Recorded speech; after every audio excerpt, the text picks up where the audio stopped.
नया यानी कि सीटेट कोर्स से ही रिलेटेड, लेकिन आज हम थियरीज की बात करेंगे, कॉग्निटिव डेवलपमेंट की बात करेंगे। हम बेसिकली चाइल्ड डेवलपमेंट के अंदर थियरिस्ट की जो बेसिकली सीरीज है वो अब हम शुरू कर रहे हैं, क्योंकि मुझे ऐसा लगता है कि थियरिस्ट के बारे में अगर बच्चों को पता हो तो 10-12 क्वेश्चन तो थियरीज से ही उठ के आते हैं। तो आपके लिए वो बहुत इजी हो जाएगा, पेपर 1 के लिए भी और पेपर 2 के लिए भी। तो आप लोग इस वीडियो को बहुत ध्यान से सुनिएगा और देखिएगा। अगर आपको वीडियो पसंद आती है तो हमें सब्सक्राइब करें और लाइक करें, अपने फ्रेंड्स के साथ शेयर करें ताकि और लोग भी हमें सुन सके, उनको भी थोड़ी हेल्प मिले और हमें भी उससे थोड़ी हेल्प मिलेगी। अब चलिए शुरू करते हैं अपनी आज की क्लास, जिसके अंदर हम बात करते हैं पियाजे's थ्योरी ऑफ कॉग्निटिव डेवलपमेंट की। ये थ्योरी बहुत इंपॉर्टेंट है। पियाजे की थ्योरी हर पेपर में आती है, सीटेट हो, नेट हो, सीटेट हो, टेट हो, केवीएस हो, डीएसएसबी हो। तो ये साइकोलॉजी के हिसाब से बहुत इंपॉर्टेंट थ्योरी है जब हम बच्चों की डेवलपमेंट की बात करते हैं। तो साथ साथ हम पियाजे के बारे में भी थोड़ा सा जान लेते हैं। पियाजे जो थे वो कौन थे, उनका जन्म कहाँ हुआ, उनको कैसे बच्चों के बारे में थ्योरी बनाने में इंटरेस्ट आया। पियाजे जो थे वो स्विट्जरलैंड से थे और इनका जन्म 1800s में हुआ था। इनका जो इंटरेस्ट था बच्चों के अंदर वो डेवलप हुआ जब एल्फ्रेड बिनेट और साइमन के साथ इन्होंने काम करा था। वो दोनों एल्फ्रेड बिनेट और साइमन जो थे उस टाइम पे स्टैंडर्डाइज आईक्यू टेस्ट को जो थे इन्वेंट कर रहे थे, बेसिकली उस पे काम कर रहे थे। तो इन्होंने जब ये सब देखा तो इनका भी उस चीज में इंटरेस्ट जागने लगा। और साथ साथ पियाजे ये भी कहते हैं कि जो छोटे बच्चे होते हैं वो लाइक मिनी अडल्ट होते हैं। वो लोग प्रॉपरली साइंटिफिकली एक्सपेरिमेंट करते हैं, हर चीज को ऑब्जर्व करते हैं, चीजों को, और अपनी नॉलेज को बढ़ाते हैं। वो नई नॉलेज तो बढ़ाते ही हैं, साथ साथ जो उनकी पुरानी नॉलेज होती है उसको भी चेंज करते रहते हैं और साथ साथ पुरानी नॉलेज को अकोमोडेट करते रहते हैं अपनी नई नॉलेज के साथ। तो अब हम इसको शुरू करते हैं। जब हम पियाजे's थ्योरी ऑफ कॉग्निटिव डेवलपमेंट की बात कर रहे हैं तो कॉग्निटिव वर्ड से पियाजे का क्या मतलब है, हम पहले ये समझ लेते हैं। तो वो कॉग्निटिव के अंदर कहते हैं कि cognitive means a persons consciousness in his mind, यानी कि एक हमारा अनकॉन्शियस माइंड होता है, एक कॉन्शियस माइंड होता है। कॉन्शियस माइंड ये होता है कि हमें पता है कि हम क्या कर रहे हैं। अनकॉन्शियस है जो हमें कुछ चीजें नहीं पता, वो बैक ऑफ द माइंड कहीं स्टोर है, तो वो हमारा अनकॉन्शियस माइंड होता है। तो वो बोलते हैं जो कॉन्शियसनेस है हमारे दिमाग में, जो हमें पता है कि हम क्या कर रहे हैं, वो हमारा बेसिकली कॉग्निटिव कहलाता है। कॉग्निटिव डेवलपमेंट जब हमारी होती है तो इंसान रीजनिंग एंड थिंकिंग जैसे काम भी कर सकता है। चिल्ड्रन जो है, पियाजे ने ऑब्जर्व किया कि चिल्ड्रन जो है वो अलग तरीके से सोचते हैं अडल्ट्स के मुकाबले, यानी कि जो अडल्ट्स हैं वो एक ही तरीके से सोचेंगे, लेकिन जो बच्चे हैं उनका जो थिंकिंग स्टाइल है वो बहुत अलग है जब हम बड़ों से उसको कंपेयर करते हैं। तो ये हमने कॉग्निटिव समझ लिया, कॉग्निटिव वर्ड का मतलब समझ लिया। अब देखते हैं कि थ्योरी बेसिकली बात किस बारे में करती है। अब हम थ्योरी ऑफ कॉग्निटिव डेवलपमेंट की बात कर लेते हैं। हमने पहले देखा था कॉग्निटिव वर्ड का मतलब क्या है। अब देखते हैं कि थ्योरी बेसिकली किस किस बारे में बात करती है। यहाँ मैं आपको एक ओवरव्यू दे रही हूँ इस थ्योरी का। जब ये ओवरव्यू आपको मिल जाएगा तो आपको ये पता रहेगा कि थ्योरी मेन किन चीजों के बारे में बात करती है। इन सारी चीजों के बारे में डिटेल में मैं आपको इसी वीडियो में आगे बताऊंगी। सबसे पहले थ्योरी ऑफ कॉग्निटिव डेवलपमेंट बात करती है स्कीमास के बारे में। स्कीमास क्या होते हैं? स्कीमास होते हैं systematic pattern of thought and behaviour. एक सिस्टमैटिक पैटर्न जैसा दिखता है हमारे सोचने में और हमारे बिहेवियर में। और ये जो पैटर्न होता है जो थॉट और बिहेवियर में हमारे दिखता है बच्चों के अंदर, बेसिकली मैं बात कर रही हूँ, जब बच्चों में ये दिखता है तो वो यूनिवर्सली सेम है। ये थियोरी यूनिवर्सली एक्सेप्टेड है, यानी कि जो बच्चा यहाँ पे सेम चीज कर रहा है वो बच्चा अमेरिका में भी सेम चीज करेगा उस एज का होके, मतलब उसकी थिंकिंग उसी हिसाब से चलेगी, पैटर्न्स जो है वो सेम रहेंगे। ठीक है। दूसरा वो बोलता है स्टेजेस ऑफ अडेप्टेशन। अडेप्टेशन में वो 3 चीजों की बात करता है। अडेप्टेशन मतलब अडेप्ट करना किसी भी चीज को, उसमें वो 3 चीजों की बात करता है, असिमिलेशन, अकोमोडेशन, डिसइक्विलिब्रियम और इक्विलिब्रेशन। यानी कि वो 3 चीज, इन तीनों को एक्सप्लेन करता है, इनका क्या मतलब होता है और क्या मतलब नहीं होता, वो मैं आपको अभी थोड़ी देर में बताऊंगी। फिर वो बात करता है स्टेजेस ऑफ डेवलपमेंट की। थियरी मेनली सिर्फ 3 चीजों की बात करती है, स्कीमा, स्टेजेस ऑफ अडेप्टेशन और stages of development. Stages of development में उसने 4 स्टेजेस दिए हैं, जिसमें वो सबसे पहले बोलता है सेंसरी मोटर स्टेज, जिसको वो 0 to 2 इयर्स के लिए डिनोट करता है। फिर वो बात करता है प्री ऑपरेशनल स्टेज की, जो 2 to 7 इयर्स तक होती है, कंक्रीट ऑपरेशनल जो 7 to 11 है, और फॉर्मल ऑपरेशन जो 11 to कंटिन्यूड है ये। तो बोलता है कि ये 4 स्टेजेस होती हैं जिनमें बच्चे जो है डेवलप करते हैं। इनके कुछ स्पेशल फीचर्स बताता है जो बच्चों में देखे जाते हैं, तो हम उन फीचर्स की भी बात करेंगे। सबसे पहले हम स्कीमास की बात कर लेते हैं। स्कीमास मैंने आपको बताया था कि systematic pattern of thought and behaviour होते हैं, यानी कि ये पैटर्न है जो रिपीट करेगा अपने आप को। बेसिकली उस बारे में बात हो रही है, जब एक बच्चा सपोजिटली कोई पजल सॉल्व करता है तो वो अपनी पास्ट नॉलेज को और अपनी नॉलेज को और अपने एक्सपीरियंस को ज्वाइन करता है उस पजल को सॉल्व करने के लिए। यानी कि जो उसने पहले अगर कभी वैसी प्रॉब्लम सॉल्व की होगी तो अपने एक्सपीरियंस के द्वारा वो उसको सॉल्व करने की कोशिश करेगा। जैसे हम लोग भी करते हैं, हम लोग बड़े हैं, अडल्ट हैं, लेकिन फिर भी अगर कोई नई सिचुएशन सामने आती है तो हम सोचते हैं कि अगर पास्ट में हमारे साथ प्रॉब्लम्स हुई हैं तो हमने उसको कैसे हैंडल किया, और उसी तरीके से नई प्रॉब्लम को हैंडल करने की कोशिश करते हैं विद मोर नॉलेज। तो यहाँ पे भी सेम चीज की बात हो रही है। फिर वो यहाँ पे बोल रहा है कि the idea that occur to the child while solving the problem is known as schemas. वो जो आइडिया है जो बच्चों के दिमाग में आ रहे हैं उस प्रॉब्लम को सॉल्व करते हुए, वो स्कीमास कहलाते हैं। यानी कि जो आइडिया बच्चे के दिमाग में आता है किसी भी प्रॉब्लम को सॉल्व करते हुए, वो हमारा स्कीमा कहलाता है।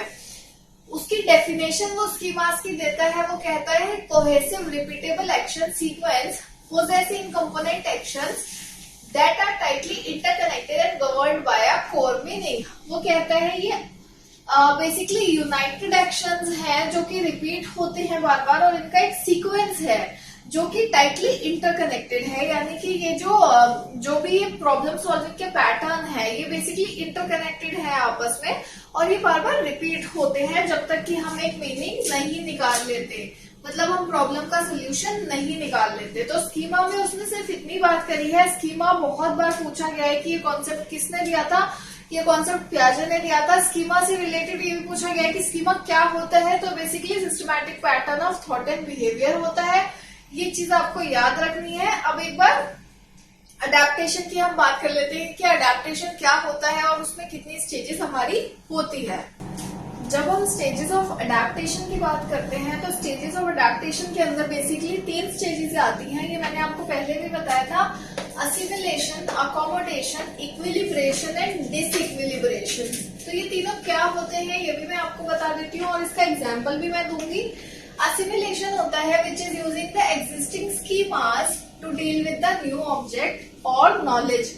एग्जिस्टिंग स्कीमास को यूज करके, यानी कि जो हमारी प्रीवियस नॉलेज है उसको यूज करके कुछ नए ऑब्जेक्ट या नॉलेज को गेन करना। मतलब पुरानी जो हमें पता थी कुछ भी नॉलेज, उसको यूज करके हमने एक नई नॉलेज गेन करी। अकोमोडेशन होता है this happens when the existing knowledge schema does not work and need to be change to deal with the new object और सिचुएशन। अकोमोडेशन तब होता है जब हमारी जो प्रीवियस नॉलेज है वो काम नहीं करती और हमें उस प्रीवियस नॉलेज को चेंज करना पड़ता है ताकि हम नई सिचुएशन या नए ऑब्जेक्ट से हैंडल कर सके। इसका एग्जाम्पल एक आपको देती हूँ। एक 2 साल का बच्चा है जिसके पापा ने उसको डराया कि क्लाउन आ जाएगा। क्लाउन यानी कि एक जोकर जिसके इतने इतने बाल हैं और फेस पे पेंट है और वो बहुत डरावना सा दिखता है। वो बच्चों को उठा के ले जाएगा, जो हम सबके पेरेंट्स करते हैं बचपन में बच्चों को सुलाने के लिए। उसके पेरेंट्स ने उसे डराया कि क्लाउन आ जाता है, वो बच्चों को ले जाता है। अगले दिन जब पेरेंट्स बाहर गए तो बाहर एक आदमी था जिसके बाल पीछे से लंबे लंबे थे लेकिन बीच से वो गंजा था। बच्चा उसे देख के जोर जोर से चिल्लाने लगता है कि ये क्लाउन है, क्लाउन है, क्लाउन है। तो जो ये उसने अपनी प्रीवियस नॉलेज यूज करी, यानी कि उसने असिमिलेट कर लिया। अब उसने अकोमोडेट कैसे करे नई नॉलेज। उसके पापा उसको फिर बताते हैं कि बेटा ये क्लाउन नहीं है, आपने इस आदमी को देखा, इसके बाल तो लंबे हैं लेकिन क्या इसने अपने फेस पे पेंट लगाया है या कोई सिली हरकतें कर रहा है जोकर वाली? नहीं कर रहा ना, कुछ भी नहीं कर रहा। तो ये क्लाउन नहीं है, ये जोकर नहीं है।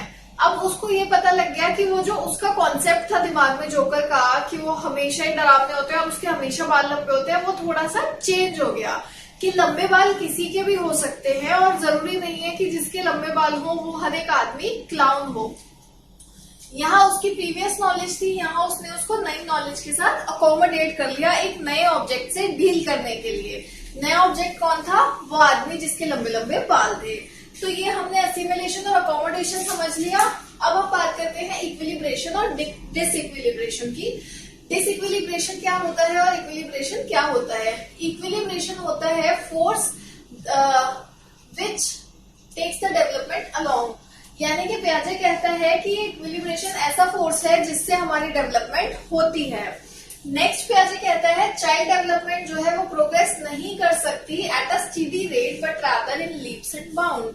वो कहता है child development did not progress in a steady rate but rather in leaps and bounds, यानी कि हमारी जो डेवलपमेंट है वो हमेशा एक साथ नहीं रहती, यानी कि ऐसे चल रही है तो ऐसे नहीं चलेगी, वो कभी बहुत तेज हो जाएगी या कभी बिल्कुल नहीं होगी, तो वो लीप्स और बाउंड्स में चलती है।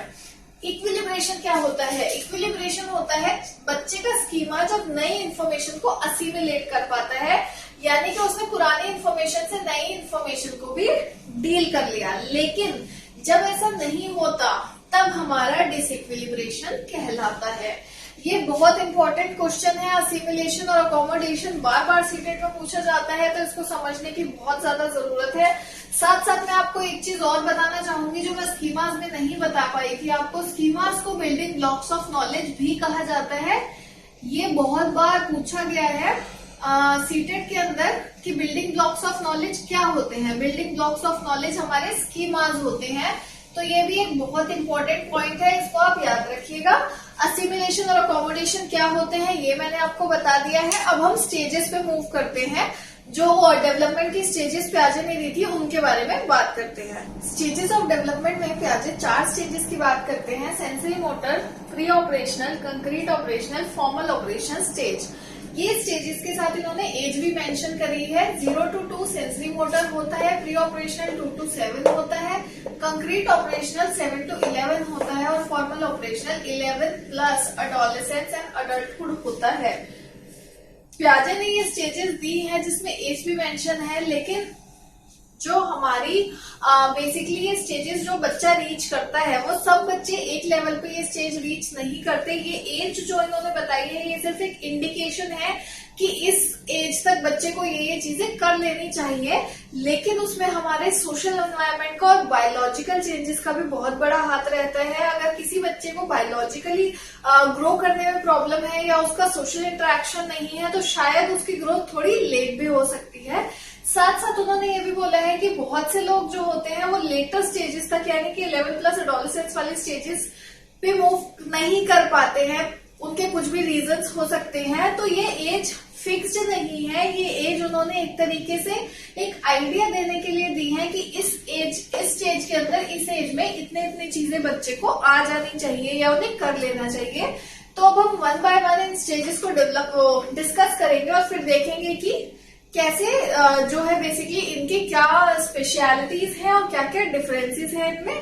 साथ साथ एक चीज आपको याद रखनी है कि बच्चा हमेशा इसी ऑर्डर में बड़ा होगा, वो कभी भी फॉर्मल ऑपरेशन से back to sensory motor stage नहीं जा सकता, ये इंक्रीजिंग ऑर्डर में ही चलेगा हमेशा।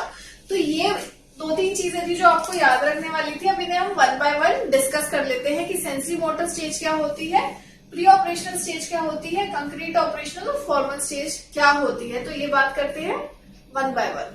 अब हम सेंसरी मोटर स्टेज के बारे में बात कर लेते हैं। ये हमारी सबसे पहली स्टेज है कॉग्निटिव डेवलपमेंट में। तो सबसे पहली स्टेज जो होती है वो हमारी 0 to 2 इयर्स तक होती है, यानी कि जब बच्चा पैदा होता है तब से लेके जब तक वो 2 साल का नहीं हो जाता, 2 इयर्स का नहीं हो जाता, तब तक यही स्टेज चलती रहती है।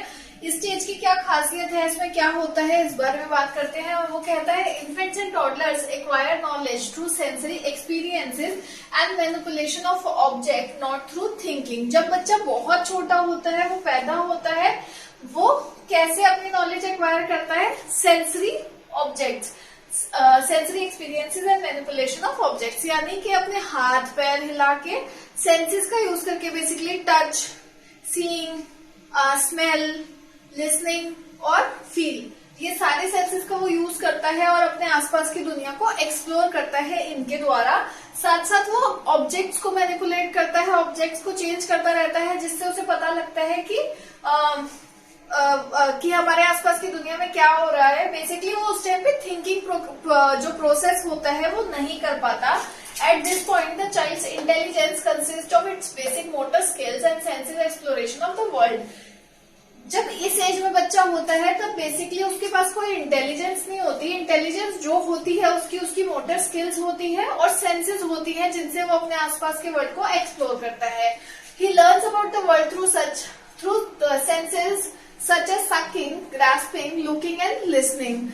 वो इन्हीं चीजों से, जैसे वो अपना अंगूठा चूसता है, इधर उधर देखता है, दूसरों की बातें सुनता है, दूसरों की आवाजें सुनता है, साथ साथ बच्चा भी रिस्पॉन्ड करता है। कभी वो हंसता है, कभी रोता है, कभी आवाज निकालता है। जब बहुत छोटे बच्चे होते हैं हम उनसे बात करते हैं तो वो रिस्पॉन्ड करते हैं अपने एक्सप्रेशंस के द्वारा या थोड़ी थोड़ी आवाज निकाल के, सेंसेस के द्वारा। अगली बात वो कहता है कि इस स्टेज में ऑब्जेक्ट परमानेंस होना बहुत इंपॉर्टेंट है। सेंसरी मोटर स्टेज का सबसे इंपॉर्टेंट फीचर्स हमारा जो है वो हमारा ऑब्जेक्ट परमानेंस है, सेंसेस के अलावा। तो ऑब्जेक्ट परमानेंस क्या होता है ये मैं आपको बता देती हूँ। वो कहता है he believe that developing object consistency, the understanding that object continue to exist even if they can not be seen was an important element at this point of development. Object permanence होता है जैसे कि हमने बच्चे को एक कोई खिलौना दिखाया और फिर हमने उसको बोल दिया कि अरे चिया ले गई या खो गया वो खिलौना, तो गया। तो पहले जब बच्चा बहुत छोटा होता है तो वो उस चीज को मान लेता है, वो भूल जाता है। लेकिन जब बच्चा थोड़ा बड़ा हो जाता है, 1-1.5 साल में आ जाता है, तब आप उस बच्चे के साथ ऐसे करते हो कि चिया ले गई, तो बच्चे को पता होता है कि वो ऑब्जेक्ट एग्जिस्ट कर रहा है चाहे वो उसके सामने नहीं है। जैसे मैं आपको ये पेन दिखाऊं और मैं बोलूं कि अच्छा ये बेटा ये पेन है, आप इसको मांग रहे हो, सपोजिंगली छोटा बच्चा है वो मुझसे पेन मांग रहा है और मैंने ऐसे कह दिया चलो ये खो गया पेन। अब उस बच्चे को ये बात पता है कि पेन जो है वो घर में ही कहीं ना कहीं एग्जिस्ट कर रहा है, वो है सॉरी चाहे वो चीज उस बच्चे को दिखाई नहीं देती, लेकिन उसको इतना पता है अपने माइंड में कि वो चीज एग्जिस्ट करती है।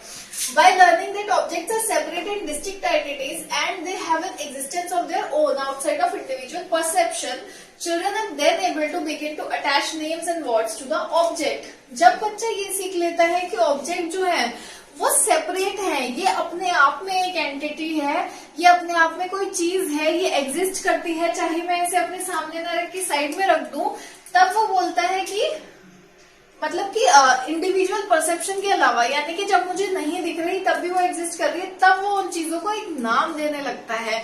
सपोजिंगली बच्चे को पानी पीना होता है, अब उसके सामने हर टाइम पानी नहीं होता ना, तो बच्चा बोलता है मम्मम मम्मम, यानी कि उसे पता है वो चीज कहीं है, हम उसको पानी ला के दे देते हैं, वो उसे पी लेता है। तो ये जो चीजें हैं ये इस एज के अंदर डेवलप होना इम्पोर्टेंट है। और हो सकता है कुछ बच्चे ये चीजें जल्दी सीख ले, लेकिन कुछ बच्चे थोड़ी देरी से भी सीखे। तो सेंसरी मोटर स्टेज में बेसिकली सेंसेस की बात की गई है, ऑब्जेक्ट परमानेंस की बात की गई है। तो आपको ये दोनों चीजें बहुत अच्छे से याद रखनी है कि इन दोनों इस स्टेज की खासियत ये दो चीजें हैं। अब नेक्स्ट स्टेज पे मूव कर लेते हैं। अब हम सेकेंड स्टेज की बात कर लेते हैं, जो हमारी प्री ऑपरेशनल स्टेज है वो 2 to 7 इयर्स तक रहती है। इस स्टेज की क्या क्या खासियत है मैं आपको बता देती हूँ, और जो जो खासियत है वो आपको याद रखनी है क्योंकि पेपर में वो चीजें पूछी जाती हैं बार बार। तो नंबर 1 पॉइंट हमारा क्या कहता है, वो कहता है children learn through pretence and play but are still not logical thinker. बच्चे जो है प्रिटेंड करते हैं और खेलने से सीखते हैं, लेकिन फिर भी उनके पास लॉजिकल थिंकर्स होते हैं, यानी कि क्रिटिकली किसी चीज को एनालाइज कर सके, वो उनकी थिंकिंग अभी इतनी डेवलप नहीं हुई होती। वो आसपास से देख के सीख तो लेते हैं बट प्रॉपरली उसको नहीं सीख पाते। They begin to think symbolically and learn to use words and pictures to represent objects. अब वो सिम्बॉलिकली सोचते हैं, सिम्बॉलिकली यानी कि जैसे मैं पेन बोलती हूँ तो सिंबल पेन का ये है, तो वो सिम्बॉलिकली सोचने लगते हैं और अब वर्ड्स और पिक्चर्स को यूज करने लगते हैं ऑब्जेक्ट्स को बताने के लिए। थर्ड पॉइंट है हमारा language emerge eight this stage. Language जो है बेसिकली वो शुरू हो जाती है हमारी एमर्ज होनी प्रीवियस स्टेज में ही, सेंसरी मोटर स्टेज में ही। बट इस स्टेज तक आते आते हमारी लैंग्वेज जो है, बच्चे की अगर उस स्टेज में 200 वर्ड थे तो इस स्टेज में आके उसके 2000 से भी ज्यादा वर्ड वो सीख लेता है। Children imitate the behaviour of others and learn through it. बच्चे जो है दूसरों को इमिटेट करते हैं। इमिटेट करने का मतलब होता है, इमिटेशन एक बहुत इंपॉर्टेंट कॉन्सेप्ट है इस वाली स्टेज का। तो ये आपको याद रखना है। सबसे पहले तो इमिटेशन, इमिटेट करना यानी कि दूसरों की नकल करना। जैसे बहुत छोटे बच्चे होंगे, हम सबने देखा होगा हमारे घर में, वो गेम्स खेलते हैं अजीब तरह के। कभी बोलते हैं कि हम टीचर टीचर खेल रहे हैं, जिसमें वो खुद ही टीचर बन जाते हैं और पढ़ाने लगते हैं जैसे उनकी मैम स्कूल में पढ़ाती है। कभी वो मम्मी बन जाते हैं और घर का काम करने लगते हैं, कभी पापा बन जाते हैं, बाहर जाते हैं। तो वो जो बिहेवियर होता है दूसरों का, उसको वो कॉपी करने की या नकल करने की कोशिश करते हैं और इमिटेट करते हैं। उस इमिटेशन से वो सीखते हैं।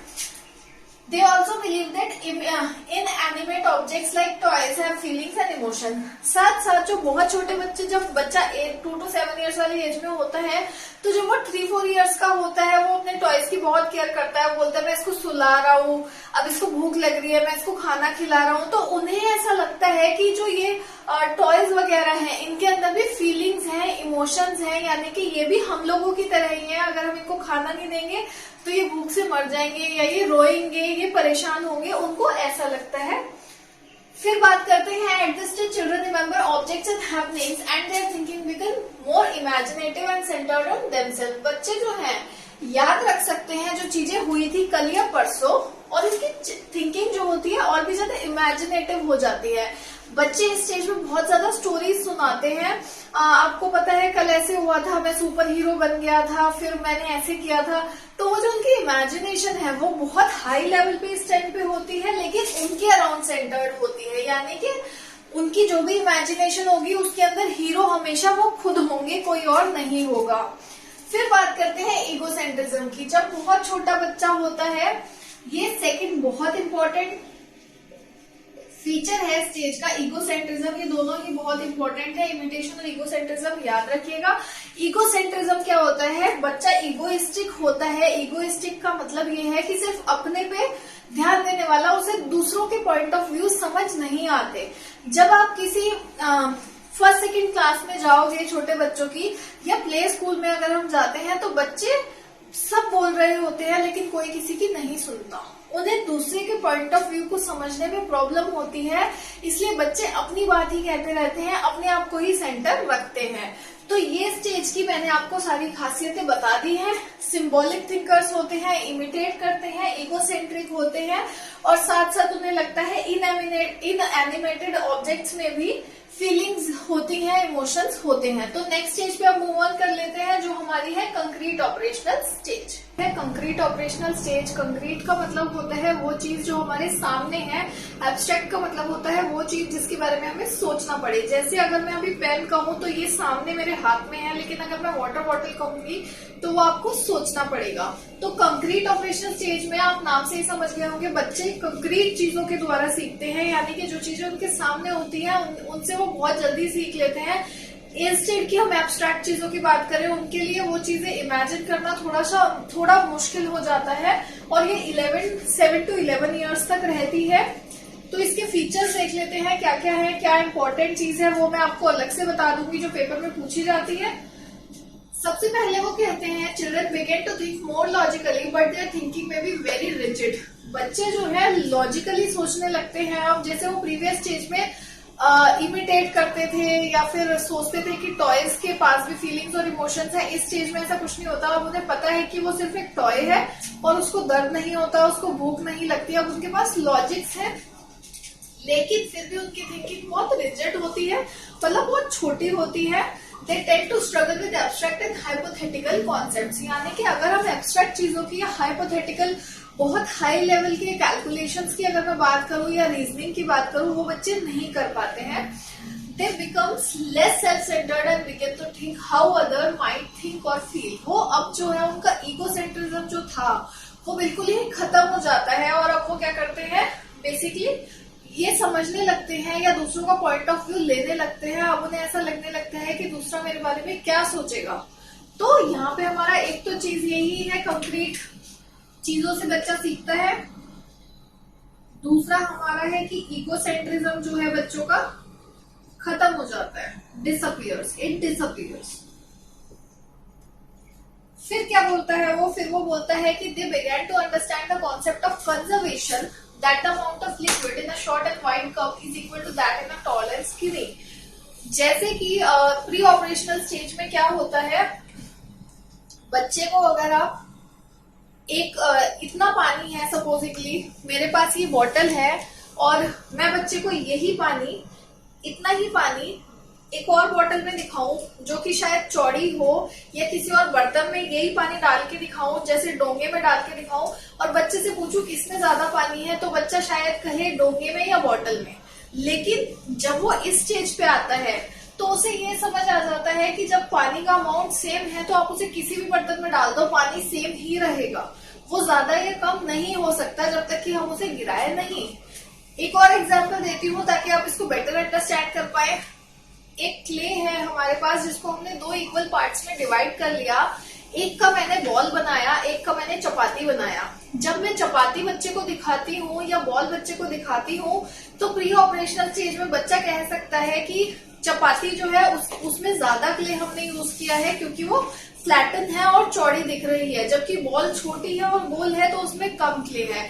जबकि अगर लॉजिकली देखें तो दोनों में हमने इक्वली क्ले यूज किया है, तो वो ये बात इस स्टेज पे समझ सकता है, लेकिन इससे पहले वाली पे नहीं। इस स्टेज पे उसे समझ आएगा कि अगर इक्वल अमाउंट ऑफ क्ले लिया है तो दोनों ही इक्वल है। They begin to understand that their thoughts are unique to them. अब उन्हें ये भी समझ आने लगता है कि उनके थॉट्स जो है, जो वो सोचते हैं, जो उनके विचार हैं, वो सिर्फ उनके लिए है, वो यूनिक है। मतलब सबके विचार अलग अलग होते हैं, सब अपने अपने बारे में सोचते हैं। हमारी जो थॉट्स हैं वो दूसरों से मैच नहीं करते। Their thinking become more logical and organized but still concrete. वही सेम बात है कि वो लॉजिकल सोचने लगते हैं बट फिर भी उन्हें कंक्रीट चीजों की जरूरत पड़ती है सीखने के लिए। They solve visual problems better than verbal ones. अगर मैं वर्बली आपको बोलूं 2+1 करके मुझे बताओ तो बच्चे को उसको समझने में थोड़ा टाइम लगता है। इंस्टेड की मैं बोर्ड पे लिख दूं बेटा 2+1 कितना होगा, तो बच्चा मुझे फटाफट बता सकता है कि मैम 3 होगा।